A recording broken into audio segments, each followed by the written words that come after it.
This podcast is sponsored by Aura Frames. For a limited time, visit auraframes.com and get $45 off Aura's best-selling Carver matte frames by using promo code PASSGAS at checkout. That's auraframes.com, promo code PASSGAS. This exclusive Black Friday Cyber Monday deal is their best of the year, so don't miss out. Terms and conditions apply. This podcast is sponsored by BlueNile.com. Right now, go to BlueNile.com and use code GAS for $50 off your purchase of $500 or more. That's $50 off with code GAS at BlueNile.com. BlueNile.com.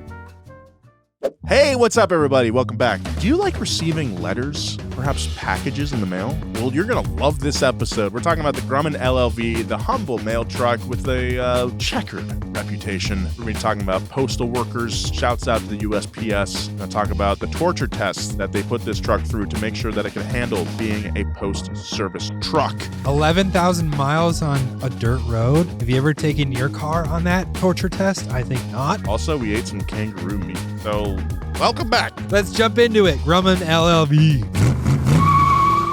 It's hard to envision America operating without one of its greatest institutions, the United States Postal Service. One of the only government agencies to have its own clause in the Constitution, the Postal Service has been connecting people across America before America was even fully America.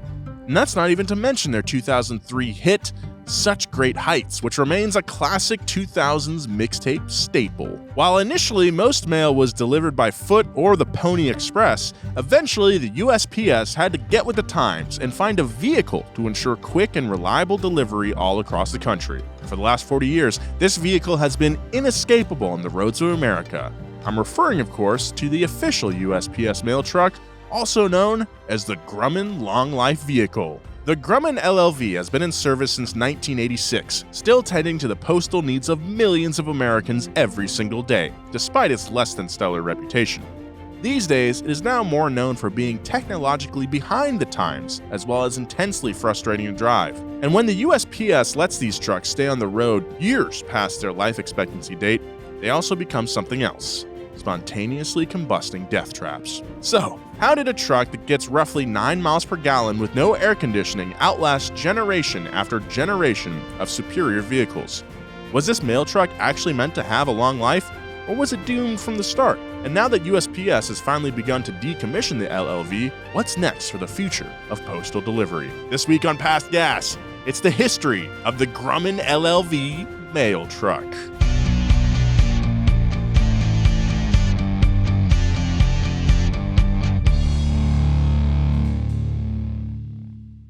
Bart, I think your toddler is going to... Or he's not a toddler anymore. No, he's what comes He's 26. He's 26. He's a little shaver, you call him. Yeah. I think he's going to love this episode. Does Ollie like mail trucks, garbage trucks, recycling trucks, yard waste trucks. Hell yeah. They're all garbage trucks. You know what I realized? Like, because my baby likes watching cars and stuff. And I was like, why as like young boys do we get into trucks, watches? Magic was the thing that made me realize that Magic the Gathering. Okay. I was like, I think guys just like mechanical things that have stats that have a bunch of different variety. That you could argue endlessly over. You can argue about it. You can battle them, and you can fix them, and you can upgrade them. Yeah. Like that. There's a world with rules that you can own. Yes, yeah. And it's not just little boys, like little girls as well, or whatever, or whatever to punctuate that point. But I think I figured out the equation of how to make something successful and big, and market it. You just have to like Pokemon, same thing. You have Pikachu who has specific stats, can fit into the lightning electricity mold. You can upgrade him, you can fight him. Anything that you can fit into that formula will be a huge hit with little kids. The rules at all of the Pokemon trading card game growing up. I just like the pictures. I thought we were going to go into a deep dive about how you lost your fledgling fortune. No, I don't know. I was in over my head with Pokemon. Didn't know the rules. I didn't know the rules of the game. And then the bottom fell out. And I was out. I don't know where my Pokemon. I hope my mom still has them somewhere. I don't know. I'm going to be so pissed if she doesn't. Welcome back to the show, everybody. My name is Nolan Sykes. This is Past Gas. I'm joined this week by Bart Bidlingmeyer across the table from me, rocking the Sword t-shirt. I said that weird. S-word. It's all right. The S-word? Yeah. That's not, what they no, call it's it. not. It's the sword. The Sword, yes. And Joe Weber. What's up, Wink Wink Nation? Me and Bart actually, we knew each other before Donut, but I think the first day that I showed up, we were both wearing Sword shirts. No, that's not how it worked. There was there was 1 week. You'd been here for a while. It was a couple months. And Joe and I, you had the ubiquitous black donut shirt with the white letters. The uniform back in the day. And Joe and I wore it on the same day. And then we had a second donut shirt. This was back when there were you had two options. One of them was gray with a little bit of yellow. And, the white with the black lettering hadn't quite taken form yet. Certainly, there were no buff horses to choose from. No. Anyways, and the next day, Joe and I wore the same shirt, and we're kind of like, all right, this is kind of silly. So then Joe and I were like, hey, tomorrow wear the black donut shirt with the white letters again. So they did. And so then the next day, so I really love this band, and I really love this shirt. So as it was starting to wear out, I got two more because you never know when they'll disappear. Yeah. So anyways, so I had a stockpile of Sword shirts. So I was like, Joe, tomorrow I'm going to bring. So then I went in, we met in the parking lot. Yeah. And I went in first in my Sword shirt. And, I was, typing at that little table. And then Joe comes in with his Sword shirt, which he had never worn because he didn't own. So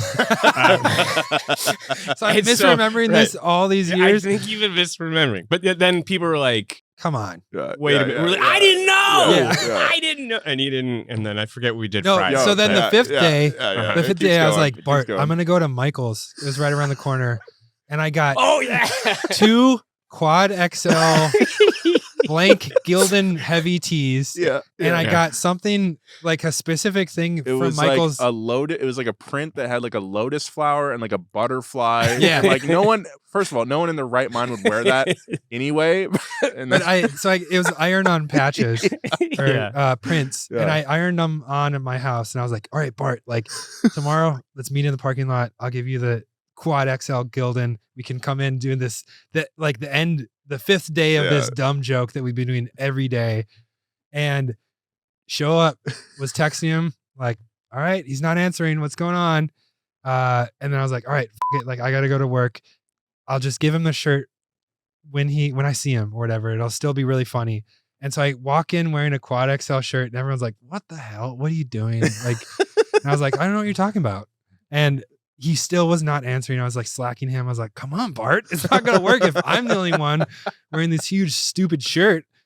And then you were in meetings all morning or something and you completely forgot. And so you walked out and you're like, oh yeah. And so then I had to just wear this quad XL shirt all day. And I was like, do you want the one I made for you? And you're like, I got stuff to do. I'm sorry. Didn't you guys also have like a weird shirt with like a monkey riding a bicycle or something on it? It had like a big triangle on the front. I don't know, but I love how this is taken on. Dude, it was a new hilarious. chapter in the minds of every individual hilarious, who's there. Yeah. Man, that was really funny though. That week was great. That is a fond memory of mine.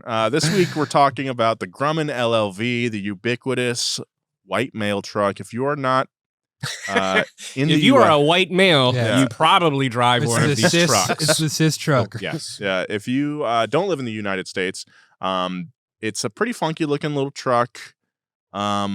Geometric is how I would describe it. Boxy.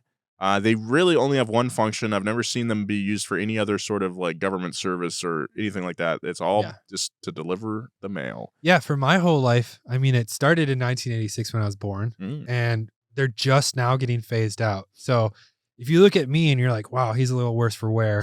Imagine me as a truck.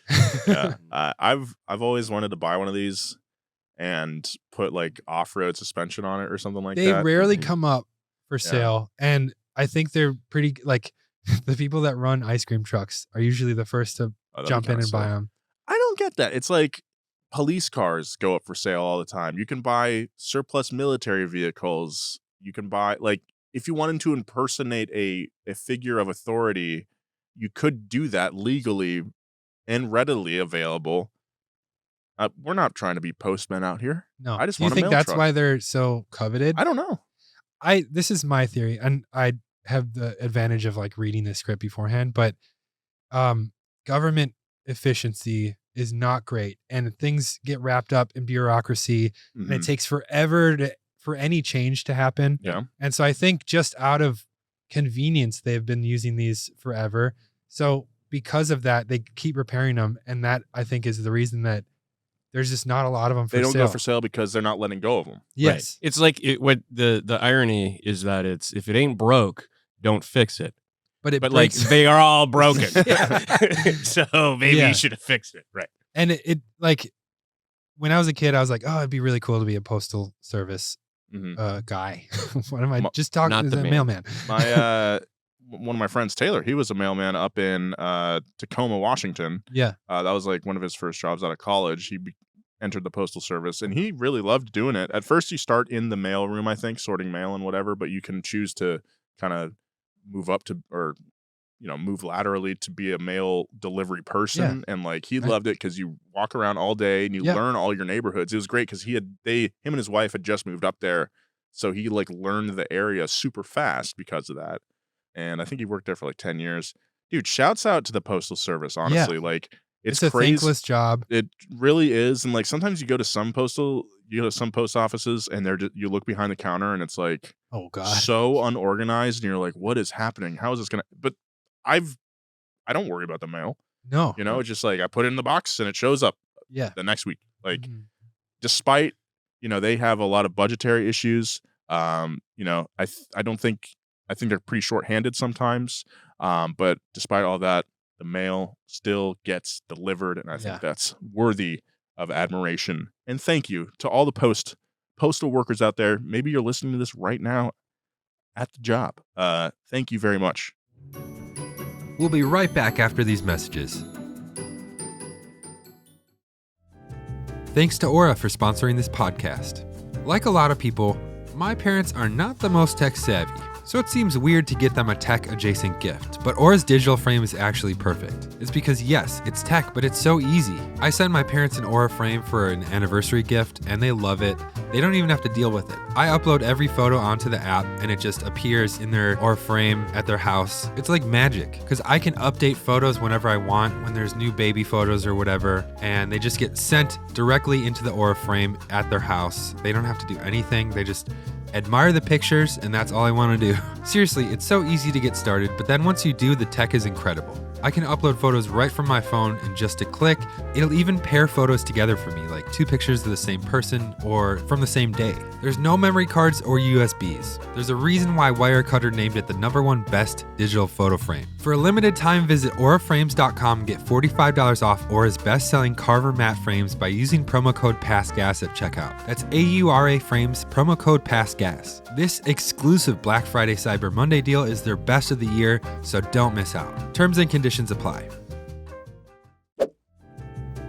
This podcast is sponsored by Chime. Expenses add up quickly during the holidays, especially with Christmas falling between paydays this year. But holiday stress can get less daunting with Chime's tools for financial progress. MyPay lets you get up to $500 of your own pay between paydays with no credit check, no interest, and no mandatory fees. Learn more at chime.com/gas.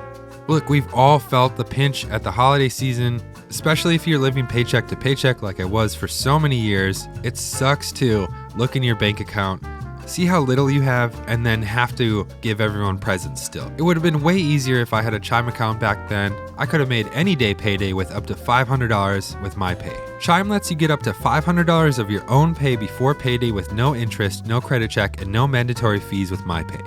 Plus, you can get covered up to $200 on debit card purchases and cash withdrawals with SpotMe. And as always, there's no monthly fees and over 50,000 fee-free ATMs. You can start by setting up direct deposit into your Chime account. There's no interest or credit check to use MyPay. So don't wait for payday to make this holiday season merry and bright.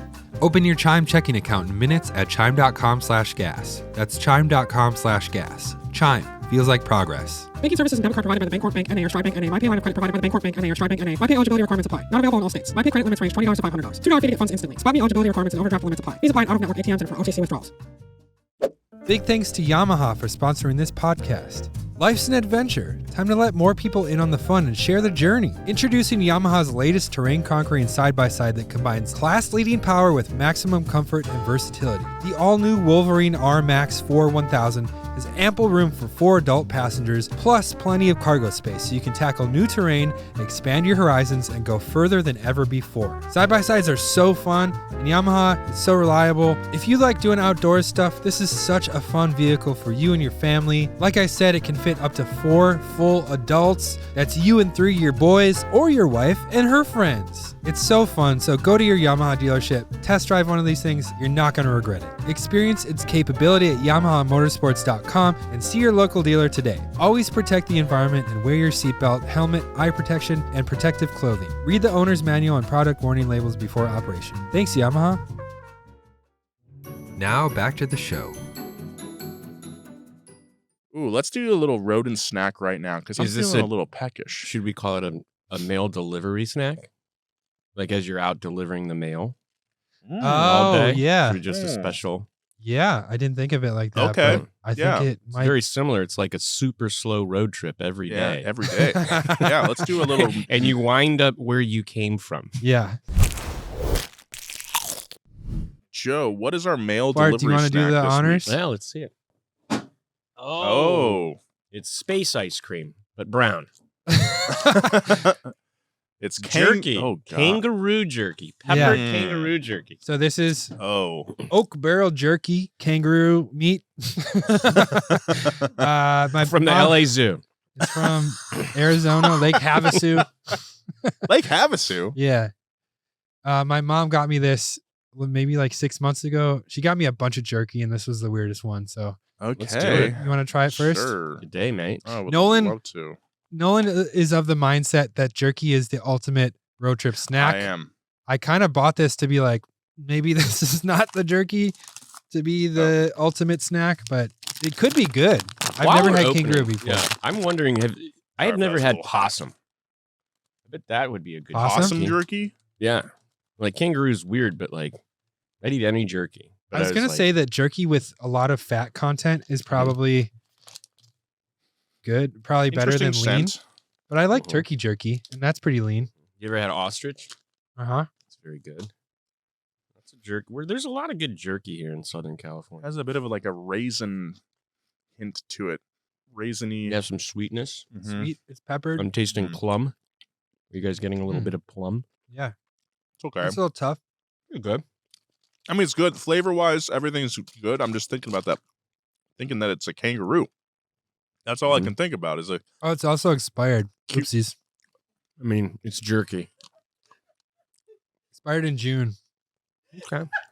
Maybe I'm going to stop eating it. But it's, I don't think it was sealed. yeah, it was sealed. Come on. It tastes fine. If this had gone bad, we'd know. yeah, that's fair. We will know in a little bit. So if there's a new plague, we are patient 0. Which one of us? I guess you ate it first. You'd be 0. You'd be 1, and I'd be 2. mhm, mhm. Which is weird. Could there be 3 patients? You know, it should say there's 3 patients, Mhm. but then 0's 1. I'm just thinking about that poor kangaroo hopping around with his boxing gloves on. Well, they only use Joey's. Oh, Really? Because once they get past 1, the meat's too. I'm just kidding. No, this is not a baby. it's all right. I mean, it's like any other jerky. It's great, Mhm. great snack. If you're walking around delivering mail, Yeah. consider that What's your rating from 1 to 10? 8 out of 10. 8? Yeah, that was Wow. pretty good. Okay. It's, as far as jerky goes, it's pretty good. It's a little tough. Pretty tough, Um, but that might have to do with the expiration date. If it's I'm not a fan of the mold. We just all start just like tripping. Like, yeah, one piece was enough for me, so I'm gonna give it like a 6.5. you just can't. I think I have a problem with eating kangaroos, honestly. Whoa, I'm trying That's not holding to you think back? about it too much. yeah, And they're it's a assholes, by the farm. way. I don't care. They're Mhm. cute. Yeah, Yeah, I- cows are too. Pigs are cute too. yeah. Pigs are very cute. Yeah, where do you draw the line? That's that PETA ad. Yeah. What about you, Bart? I'm having trouble ranking it as kangaroo jerky. It's a pretty good sweet teriyaki jerky. I would like to taste. This sounds horrible.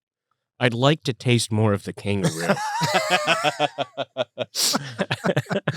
Just because, like, this could easily be beef jerky, I agree. the way it's It doesn't really seasoned. differentiate. And I would like to know, what am I paying for? Yeah. Or what is Mama Weber paying for? I agree. Is what I'd Yeah. like. I agree. What we'll be paying for later is eating expired beef jerky. Yeah. Paying for it on the toilet Let's make sure. Yeah. with our buttholes. Okay. I You still guys don't get what I'm understand what driving you're at? Do you saying. guys get what No, I'm- no. I get it. I'm picking up where you're stepping All right, in. quick, 1 to 10. I'll give it a 6. Okay. It's jerky. Yeah. You know what? It Yeah. wasn't that good. I'm downgrading. I wouldn't to go out of my 6 way as to well. get I'm gonna say kangaroo jerky. 6 as well for me. Yeah. Okay. If I lived in Australia, kangaroo jerky all day. So, average of 6.125. All right. Middle of the road. Okay. Let's talk about the Grumman LLV. In the first part of the 20th century, as the United States Post Office became more of a unified organization, a consistent delivery vehicle became a necessity. By the end of World War II, post-war booms in business, employment, and retail fueled an unprecedented increase in mail volume. This meant that the post office was finally able to purchase over 3,000 new trucks. And so, in 1953, the DJ-3A Jeep was selected as the first official mail delivery vehicle. DJ-3A Jeep in the house. All right. Manufactured by Willis, the Jeep DJ, better known as the Dispatcher, was both inexpensive and customizable, with both 2- and 4-wheel drive options, as well as a soft top, metal top, and sliding door options to choose from. Powered by a Willis-built Go Devil 2.2-liter 4-cylinder engine, it was underpowered for just about anything other than cruising slowly down suburban streets. Upon its debut, the Jeep DJ was poised as, quote, perfect for economical deliveries, even including a right-side driver's position for easy mailbox access. The Dispatcher remained the official mail delivery vehicle from 1955 to 1984, going through a variety of manufacturing tweaks and parent companies. But while the mail Jeep made delivery more efficient, the vehicles were having trouble keeping up with demand. America was growing at a rapid rate, and so too were the delivery routes themselves. In order to service the ever-expanding suburban sprawl that was sprouting up around the country, a new vehicle was required to handle these longer routes and additional cargo.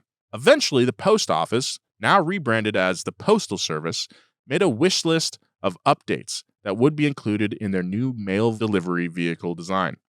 Their first priority was a durable and weatherproof body.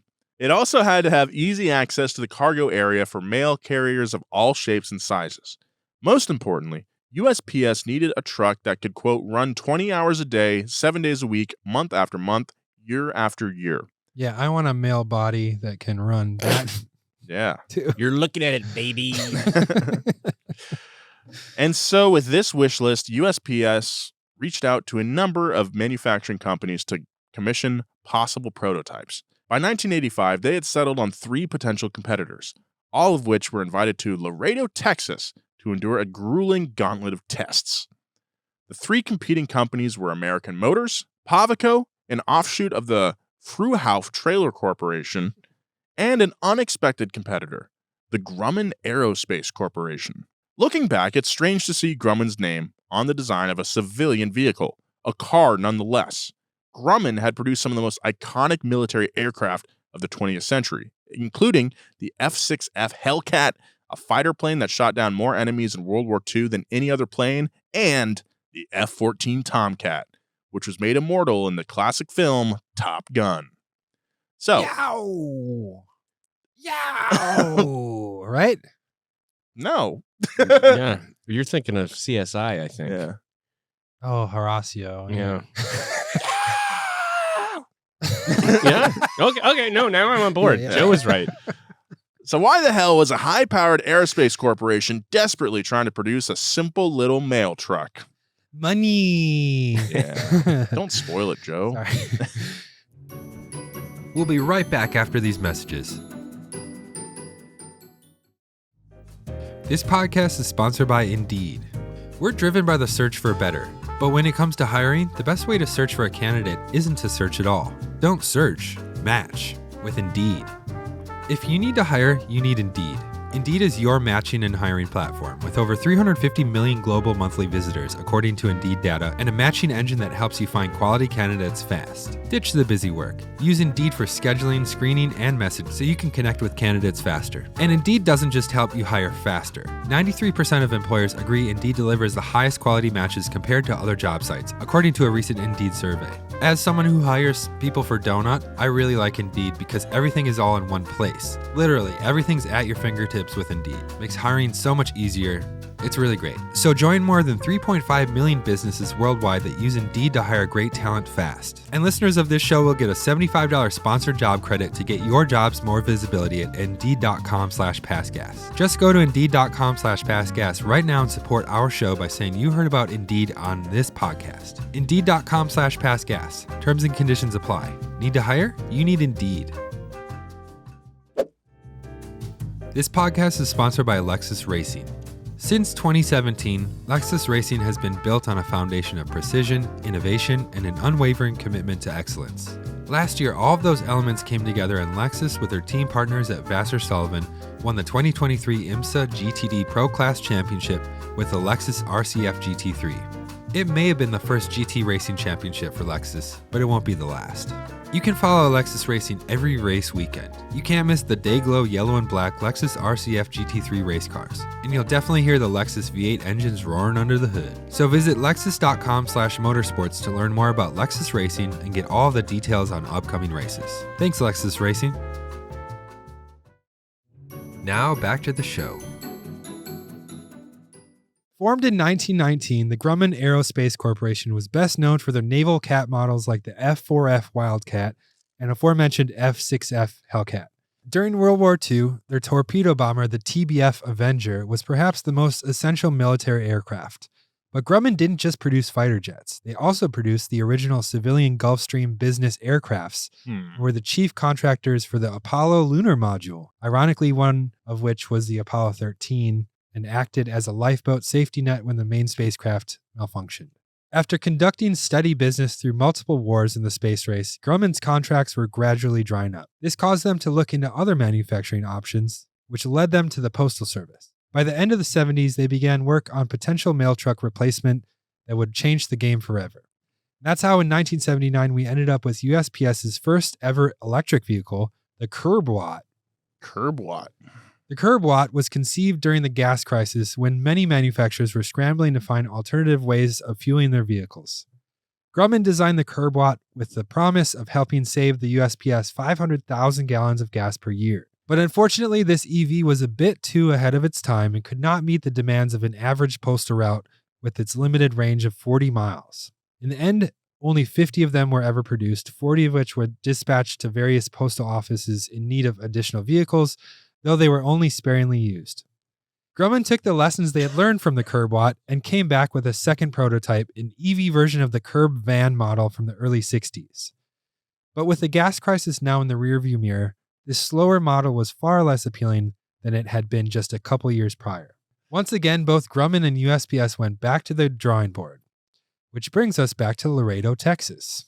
In 1985, Grumman brought their updated design to Loredo under the new moniker of the Long Life Vehicle. Their first change in the design was to ditch the EV drivetrain, as it was proven the technology just wasn't ready to compete. Then they sought out the help of General Motors, who had assisted in the production of many of their fighter planes during World War II through GM's Eastern Aircraft Division. The new design was split between the companies, with Grumman manufacturing the body and General Motors providing the chassis. This particular chassis was the same one GM had previously used for the Chevy S10 pickup truck. The body is made from corrosion-resistant aluminum, resulting in a relatively light 3,000-pound vehicle that can carry about 1,000 pounds of cargo. That's pretty impressive. I didn't realize it was a truck chassis. I thought, remembering it as, it was still on the DJ platform, but it was, with the Iron Duke engine, whatever. Dude, this would be a sick drag car. There was one at Hollyfest. Oh, really? Really? LS swapped. Yeah. That's sick. Oh my God. Alongside the other competing vehicles, the Grumman LLV was put through a rigorous series of drills by the USPS team. Here is the official list of vehicle tests provided by the Smithsonian National Postal Museum. Task 1. Drive 5,760 miles on a closed-loop, 5-mile-long paved road at 50 to 55 miles per hour.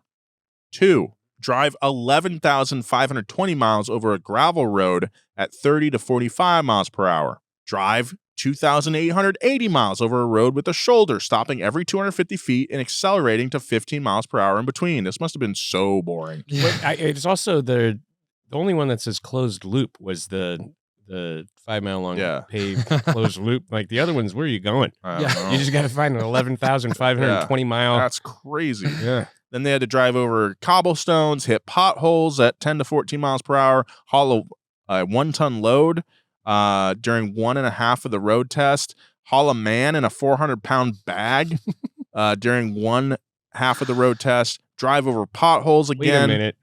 Haul a Does that just mean a person in the truck, or is this like Indiana Jones style guy on a whip with a 400-pound bag on his shoulder, like it's Santa Claus behind? They had to drive over potholes and hit a pothole 35,000 times with each wheel. This is awesome. This looks like fun, actually. The gravel road test would be sick. Sliding that thing out.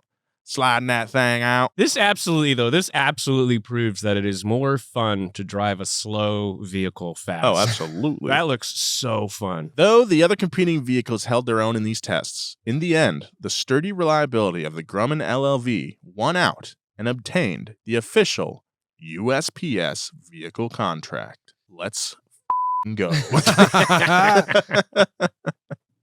Following the Loredo tests, USPS ordered 99,000 LLVs at a cost of $11,651 per vehicle, a contract totaling at $1.1 billion, the largest production order in USPS's history. Wow. The contract gave Grumman a chance to double its size and staff as the focus shifted entirely to LLV production. The vehicles were produced in the Grumman plant in Montgomery, Pennsylvania from 1986 until 1994.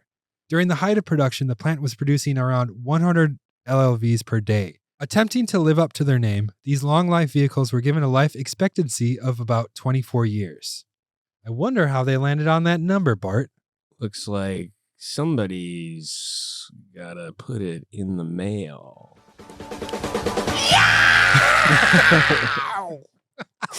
For our audio listeners, Bart just put on a pair of sunglasses. Like Yes. Yeah. Soon the LLVs became immediately ubiquitous across the country as they replaced the dispatcher Jeeps and sped up mail delivery by a wide margin, mainly because of the expansive cargo space. I mean, you got more room, you can move more mail. It's simple. Simple math. But although the USPS was pleased with these new vehicles, there were numerous flaws with the design from the get-go. The Grumman's windowless cargo area restricted visibility for drivers, not to mention the vehicles lacked both airbags and air conditioning. Damn. And due to the stop and start nature of postal routes, the LLVs could only muster around 8 to 10 miles per gallon. Not great. Then there was the engine, the Iron Duke, a 4-cylinder cast iron pushrod engine that was introduced in 1977, making it already quite outdated by the time it was used for the LLV. According to GM Auto Parts specialists, the Iron Duke was, quote, born from oil shortages and government standards that demanded cleaner vehicles. So it's basically just a Malaise era. Mm-hmm. Was it Pontiac, right? It was used in the GM, but they used it in the Fiero. They used it in a lot of stuff. When they shortened the oil pan to fit it under the back and then killed cars. That's when it started on fire. Mhm. Yeah. Okay. The oil got too hot? Yep, everything got too hot. Yeah. Most infamously, it is the engine underneath the hood of both the 1982 Iron Duke Camaro, widely remembered as, quote, one of the worst cars of all time, as well as the 1984 Pontiac Fiero, whose small oil reservoir led to consistent engine failure, like we're talking about. Regardless of these flaws, USPS and its carriers were pleased with the initial LLV trucks, especially as the shift from the analog 80s to the digital retail boom of the 90s made significant use of the additional cargo space. But as the new millennium approached, these once state-of-the-art vehicles were already showing their age. The LLV ceased production in 1994. Despite the second wind USPS had given Grumman in the 80s, the company failed to stay afloat, eventually merging with fellow aircraft manufacturer Northrop, once the contract was fulfilled. Oh, Northrop Grumman. Just down the street here, El Segundo. Is it really? Yeah. Oh. Huge headquarters there.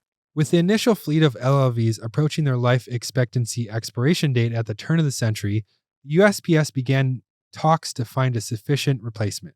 While designs and plans were considered, a new vehicle never materialized. We talked about this in the Wheelhouse a while ago, where they just couldn't get their shit together.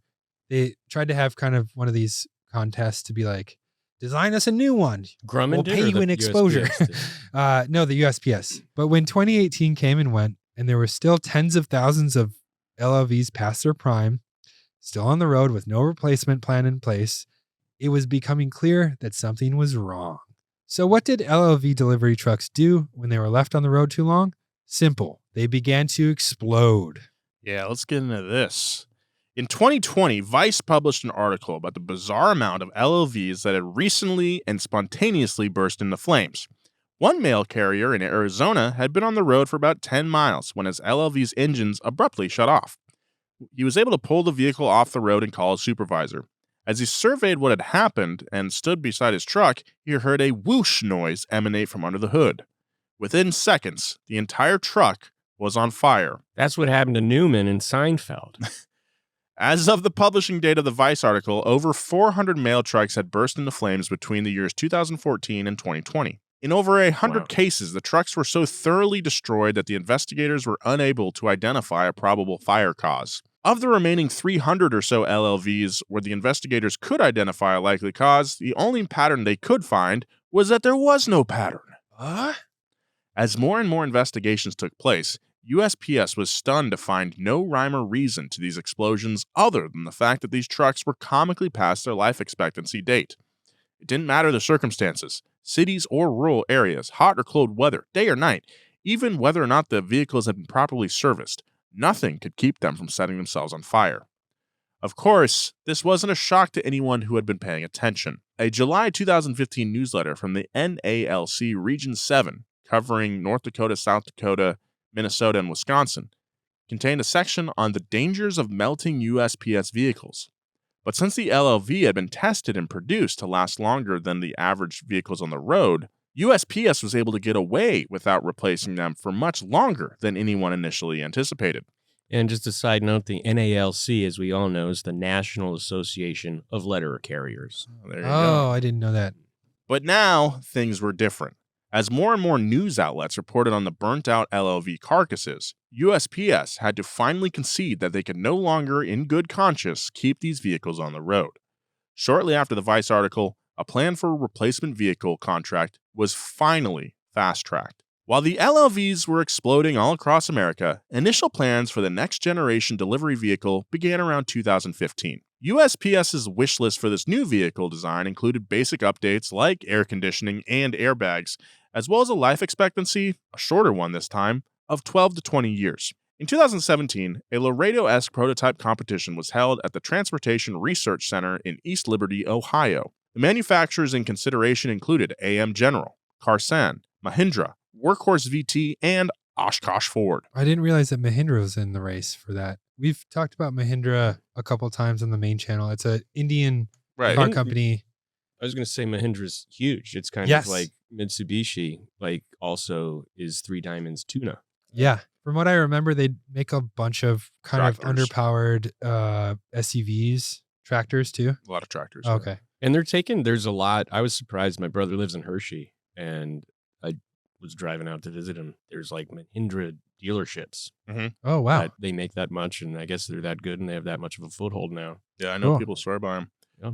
Though the initial next-generation delivery vehicle prototypes appeared to be promising, the tests themselves proved to be a failure, with the vehicles experiencing, quote, critical safety failures during the prototype testing phase, including brake failure and leaking fuel tanks. Uh-oh. The real issue with these tests lay solely in the hands of the USPS officials who commissioned all the prototypes, as the manufacturers were not given sufficient time to get their vehicles ready. They didn't drive on a 470,000 mile dirt road. It all reeked of a quick way to cover their bases due to the increasingly public issues the LLVs were having. The testing continued well into the next decade, as the last standing manufacturers attempting to perfect their designs. Eventually, Oshkosh was the standout option, obtaining the massive USPS contract in 2021. After a few delays, the NGDV finally began replacing LLVs on the road in the summer of 2024, this year, beginning in Augusta, Georgia. Augusta. Augusta. May Augusta, Georgia. Augusta, Georgia.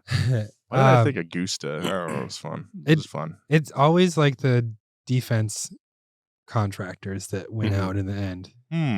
I wonder why. Not for all the long. money. It's not worth interrogating. Soon it'll be Tesla, thanks to the the Doge Doge. arm van. of. Oh my God. The Oshkosh NGDV was derived from the Ford Transit commercial van, now with expanded cargo space and better rear visibility.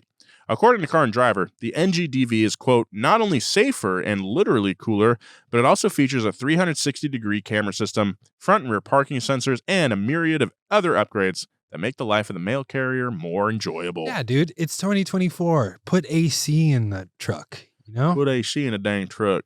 So this was all proven to be true with the initial rollouts, as one mail carrier told the Associated Press that the air conditioning in his truck, quote, felt like heaven blowing in my face. I love it. It's also like, yeah, that's AC. That's what You've just never had it. It's just, yes, Did you guys it's have air heaven blowing in my conditioning. face? Yeah, We have it heaven comes blowing in in my face Sentra every day. Well, I mean, poor carriers, dude. That sucks. Sometimes you see like when it's 110 degrees in LA, and they're just like, and there's a Sweating their tiny ass little off, fan, man. I know, and they're dude. dressed like safari. It's people. gnarly, man. It's crazy. So many Seriously, dude. layers. A really thankless job. One drawback to the NGDV, though, is entirely aesthetic, with many critics calling the truck a tremendous eyesore with its bulkier size and cartoon-like shape. Whatever. One reviewer Mail likened, truck. I know, one reviewer likened its design to being a vehicle from Despicable Me, which Well, I, maybe you awesome. shouldn't be a mail truck reviewer. Yeah. yeah, go write another vlog, asshole. You, this is awesome. Yeah. Yeah. It heavy. really is. You look at it, I think it looks cool because It's it's sick as hell, so dude. ridiculous. It's I know. ridiculous. I Mail love trucks it. should be ridiculous. It's awesome. Yeah. So, regardless of this new truck's reputation as an ugly duckling, what matters most is that mail carriers are loving their new vehicles, especially now that there's much less chance of them bursting into flames. The USPS appears to But have... there's always a chance. There's always Fingers a chance. crossed. There's always a chance. Honestly, I need all of those like HelloFresh things that end up in my mailbox to just catch fire and never end up in my mailbox again. The USPS appears to have learned their lesson following their procrastination in replacing the LLV. Look, I've been there. I procrastinate all the time. I'm trying to get better at it. The NGDV is far more customizable than the initial LLV design, meaning that the gradual shift to an EV model will be far easier to implement. This current fleet of Oshkosh NGDVs is expected to grow to over 60,000 vehicles within the next few years. I still have not seen one. I want to see one. I will cheer when I see one. Yeah. As the American public relies less and less on the post office, it's hard to say if this NGDV will ever reach the same iconic status as the LLV. Dude, it's already iconic. It's already there, man. It's Already there. It's a classic. But it's definitely safe to say that the streets of this country will be far safer with this new fleet of delivery trucks taken over. The humble LLV served a vital role in the history of the Postal Service and perhaps this very country. It provided a way for delivery to expand across the country in ways nobody could even imagine 30 years prior. But it also taught the USPS a crucial lesson in listening to their own advice and abiding by their own vehicle's life expectancy. Somewhere out there, one final LLV will burst into flames by the side of a rural road, marking the end of an era of a game-changing and iconic vehicle that in no way will be missed. Wow, that's harsh. I'll miss it. I will miss the LLV. It's very distinct. It's very distinct. Dude, I was looking at the LS swapped one. Yeah. But, looking at the back with like the 2 rows of like 1 million brake and turn signal lights on the back. I've always loved that. It just I don't know. I love it. I love the LLV. It's of an era. It's a very much of an era. What's crazy is they said they stopped in 94.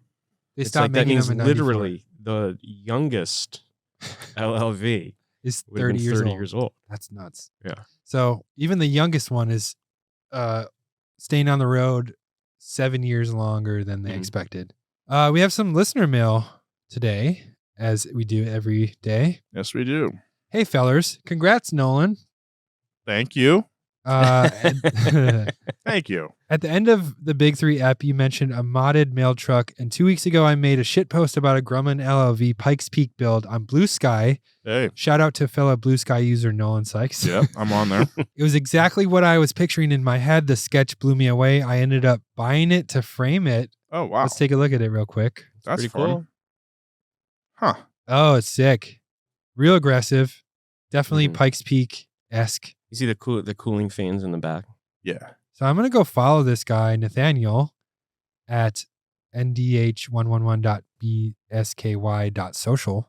So keep shitposting your dreams into reality. Please build this for Pikes Peak. Thanks, Pete Kozolinsky, for writing in. If you want to write some fan mail or talk crap about us, passgas@donutmedia.com. Write into us yourself, and we might read it on air.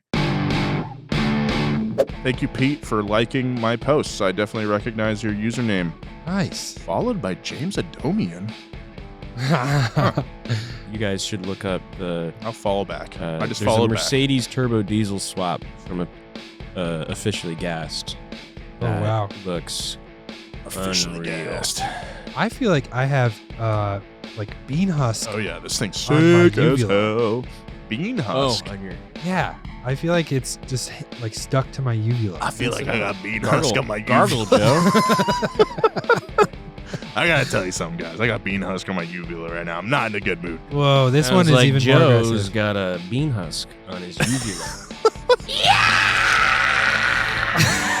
All right, we'll see you next that'll week. do it. Follow Bart at BidsBardo. Follow Joe at Joji Weber. Follow me at Nolan J. Sykes. Big thanks to the crew. We got Edgar Grajeda still rocking that fresh-ass haircut. And Audrey Holden over there, who had to deal with all my weird noises coming out of my body. And big thanks to the writer this week, Connor Sullivan. See you later. See ya.